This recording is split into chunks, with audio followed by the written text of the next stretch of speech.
कि अगर जंग होती है तो किसके पास क्या बचा है। ये बहुत अहम चीज़ है। मैं पहले मुताबिक वीडियो में बता चुका हूं कि किसके पास क्या है, लेकिन अब सूरत हाल बदल चुकी है। 40 दिन हो चुके हैं जंग को, किसके पास क्या बचा है। सबसे पहले बात करते हैं टॉमाहॉक मिसाइल्स की। वॉशिंगटन पोस्ट ने रिपोर्ट किया है कि more than 850 Tomahawk missiles have been fired in just 4 weeks. 850 से ज़्यादा टॉमाहॉक मिसाइल फायर होते हैं 4 हफ्तों में। अमेरिका कितने बनाता है एक साल में? 90 से 100 एक साल के अंदर बनाता है, और 850 उसने 4 हफ्तों में फूंक दिए। मतलब 850 मिसाइल, ये 8 से 9 साल लगेंगे इसकी प्रोडक्शन को कंप्लीट होने में, जो 4 हफ्तों में इन्होंने खत्म किए। बचे कितने हैं? CBS न्यूज़ के मुताबिक तकरीबन 3100 पहले थे, अब तकरीबन 2000 से 2200 इनके पास बच गए हैं अमेरिका के पास। लेकिन यहाँ पर एक और मसला भी है। टॉमाहॉक की जो प्रोडक्शन है वो 2 से 4 साल पहले ऑर्डर करना पड़ती है, तब जाके मिलती है। RTX कंपनी है जो कि अब 1000 साल की प्रोडक्शन की तरफ जा रही है, लेकिन उसको वहां तक पहुंचने में 3 से 4 साल लगेंगे। अब आते हैं अगले आर्सनल पे, अगले हथियार पे।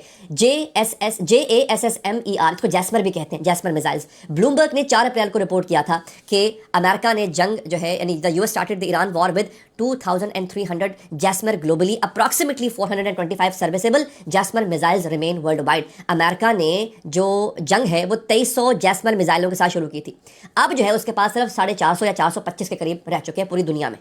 ये 82% है जो अमेरिका चला चुका हुआ है। प्रोडक्शन कितनी है? 396 से 400 मिसाइल एक साल के अंदर। रिप्लेस करने के लिए कितना वक्त लगेगा? ऑलमोस्ट कोई 5 साल लगेंगे एक्स प्रोडक्शन रेट के ऊपर। अब आ जाते हैं पेट्रियट इंटरसेप्टर पे। देखें, अमेरिका के लिए इंटरसेप्टर बहुत ज़रूरी है। वो हमले तो करता है ईरान पर, लेकिन ईरान के हमले झेलने के लिए, इसराइल को बचाने के लिए, अपनी बेसिस को बचाने के लिए उसको इंटरसेप्टर चाहिए हैं।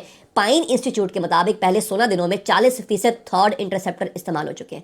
करंट प्रोडक्शन है 500 से 650 एक साल के अंदर। लॉकहीड मार्टिन के साथ कॉन्ट्रैक्ट है 2000 साल तक पहुंचने का, लेकिन 2000 की प्रोडक्शन पहुंचने में कम से कम 4 से 5 साल लगेंगे। स्मॉल वॉर्स जर्नल ने लिखा है कि ईरान जंग ने अमेरिका का मिसाइल स्टॉक पाइल जो है वो उसके अंदर एक बहुत बड़ा सुराख कर दिया है। पहले 16 दिनों में 6000 से ज़्यादा स्टॉक पाइल इस्तेमाल हो चुका है। इसमें आधे ATACMS और प्रिसिजन स्ट्राइक मिसाइल्स भी शामिल हैं।